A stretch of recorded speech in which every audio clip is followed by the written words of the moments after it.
Pokémon Stadium 1 and 2 hit record sales and became a best-selling game for that platform. A few years later, and we got this.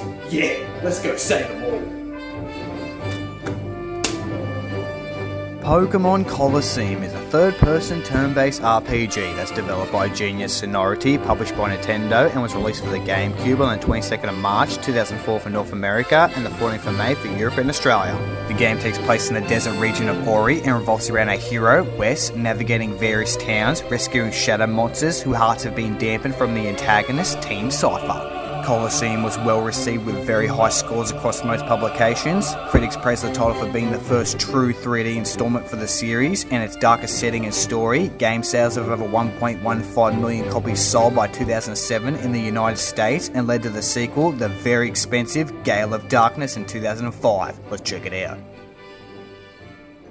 So the game starts with a cutscene with our hero, Bia, former employee, escaping a facility controlled by Team Snag'em, who are working with Team Cypher using snag machine technology to catch unwilling Pokemon from trainers and alike. We begin in the lonely outskirts stand, a desolate wasteland, and here we run into a co-worker, Willy, that challenges us to a battle. The player is accompanied with two monsters, Espeon and Umbreon, that are both level 25 respectively, and same goes with the opposition. One thing you will notice is that the first and second generation models have been ripped straight from Stadiums 1 and 2, and the same goes with Pokemon sound effects from Game Boy titles. Although I'm not surprised, I've played Sword and Shield and Game Freak are still making the same stupid mistakes today. Bia defeats Willy, shortly after we catch out these blokes that are kidnapping a human being. Yeah, as I stated earlier, a pretty dark theme. So we battle the kidnappers, and this is basically a tutorial, so don't expect much of a challenge. We then save this bird that becomes your companion. I call it a Red.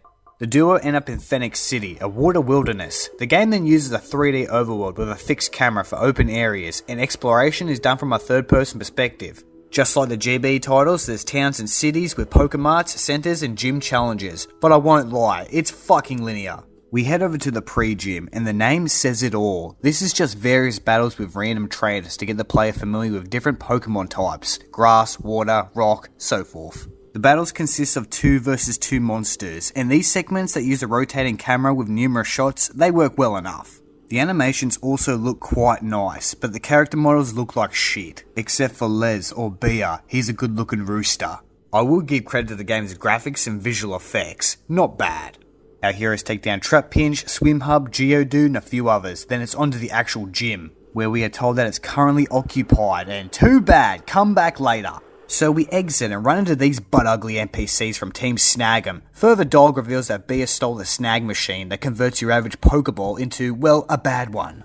The whole process is then explained, which, Jesus, show me, don't tell me. This led to a very small but brief battle that lasted less than 2 minutes. By the way, I hate coughing. The players then sent on a wild goose chase looking for Pokeballs, and no, the shop, they don't sell them. Head back to the train and talk to this random guy, he'll hook you up, no charge.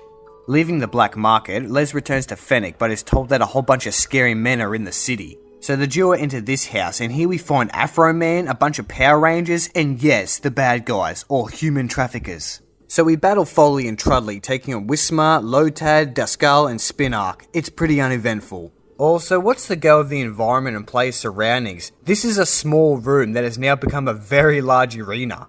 Trudley finishes up with something I've never heard of. It then appears that Red has the ability to sense shadow monsters and suggests that we catch or save them. Lady, we're stealing Pokemon that were already stolen. This is bad no matter how you put it, but I guess it's for the greater good. Unfortunately, we kill the fat bastard, so it's better luck next time. Red and Les leave the house, and bam, another challenger, with one of my favourites, Bayleaf and Grimer.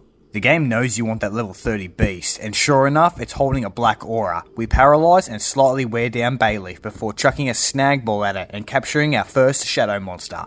We continue our journey, but wait, make sure you save the damn game, just like the GB titles. Our heroes get on Bia's bike, then it's off to the next destination. We then end up in Pirate Town talking to more NPCs. And I'm going to say this now, this game that has no voice acting, it has a shit ton of dialogue. Serious though, most of this is mumbo jumbo propaganda, but I guess some of it adds to plot building and character development. Taking a look around, we run into this old hag that tells us to piss off. We then locate Big Johnson in the sheriff's office, and what do you know? Trudley and Foley, the human smugglers, they're behind bars. Which I thought was a great detail. So Les battles a few more trainers. We acquire another shadow monster. Welcome to the team, Slugma. And we take out Kale and his furret. Now, I don't know if there's some sort of level restriction with this one, but I could not catch him. Trust me, I depleted his health bar right down, and it didn't do jack shit. The player then watches a cutscene of Afro Man talking to the mirror. Red explains that the Colosseum is hiding a lucrative secret. Well, you think? The team then have to catch several monsters to have a total of 6. I really don't like how you're forced to use these Pokemon, but whatever. After obtaining enough, we then head back to Phoenix City and take this chicker on. It's a 6-on-6 battle, and it can be difficult. The problem I had was just these Pokemon were all level 40 and overpowered. You know what that means? I had to go grind for a solid hour battling the same annoying trainers over and over again. Do you know why? Because there's no wild areas in this game. This really pissed me off because without the grind, you're gonna lose. I whited out 3 times and these battles can last up to a half an hour. It's the 3rd time. What's the go?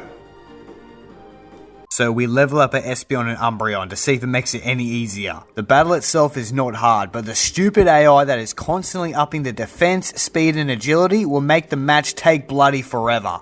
I don't ever want to hear or see another Sandstorm in my life. Well, maybe Darude. Knocking out Sandshrew, Les finally defeats Justy and he's awarded with the TM return. Our heroes head back to Pirate Town. Passing through the jail again, we find a key that leads to another TM. Winning. More dialogue reveals that the Colosseum has lost power. You'll need a gear for the windmill. Head to the construction site. Now, lucky it was flashing because I'm blind as a bat. The duo head back and fix the windmill, and yes, now you can enter the Colosseum. Our first opponent is Hox that sends out a Sandshrew and Barboach. These are one-hit wonders. Pretty piss weak.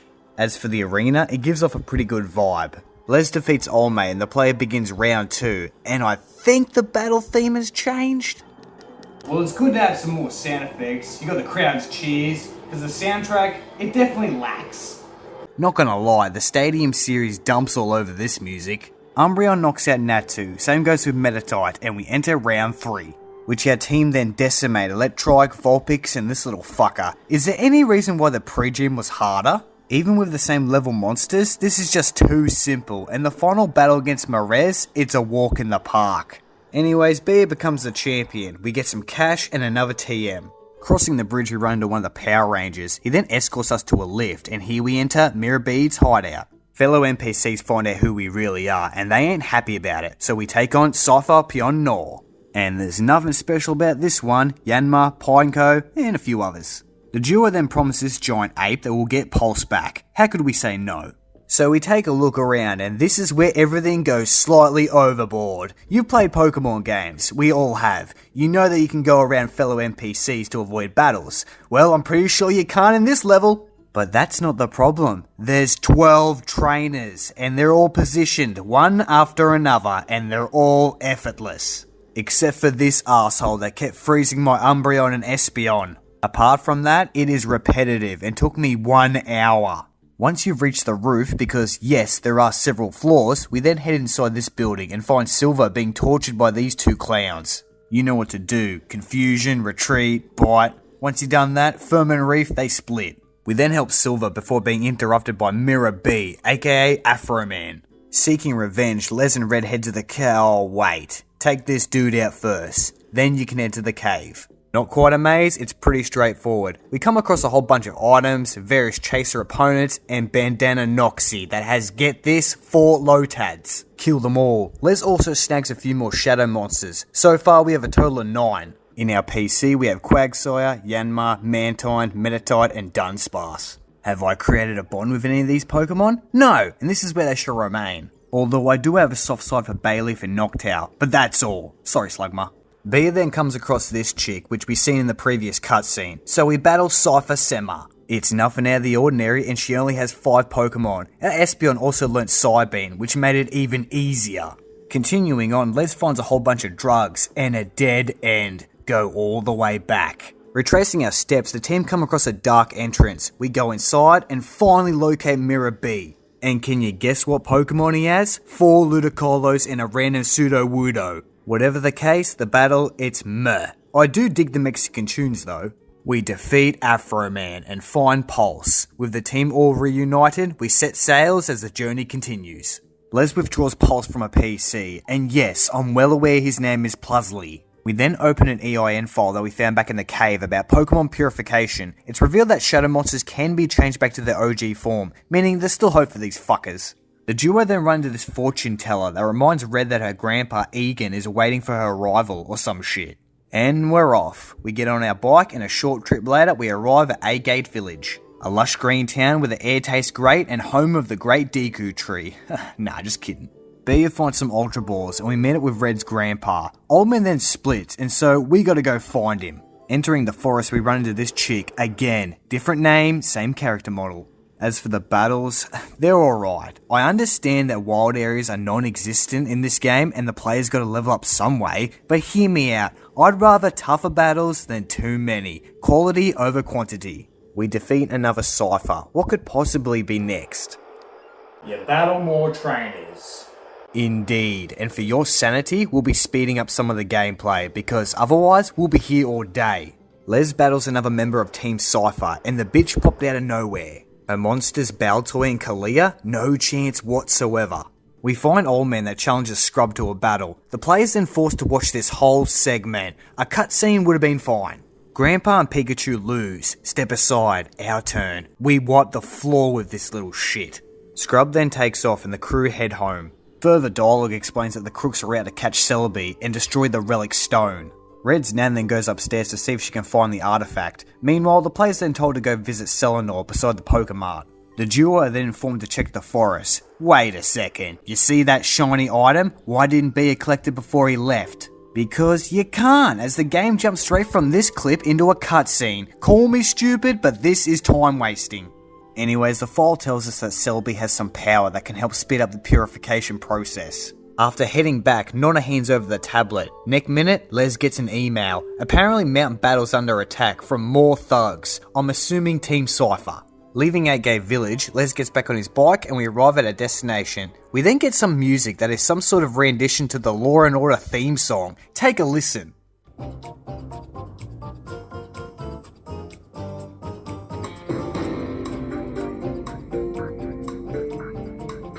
Sounds pretty similar if you ask me.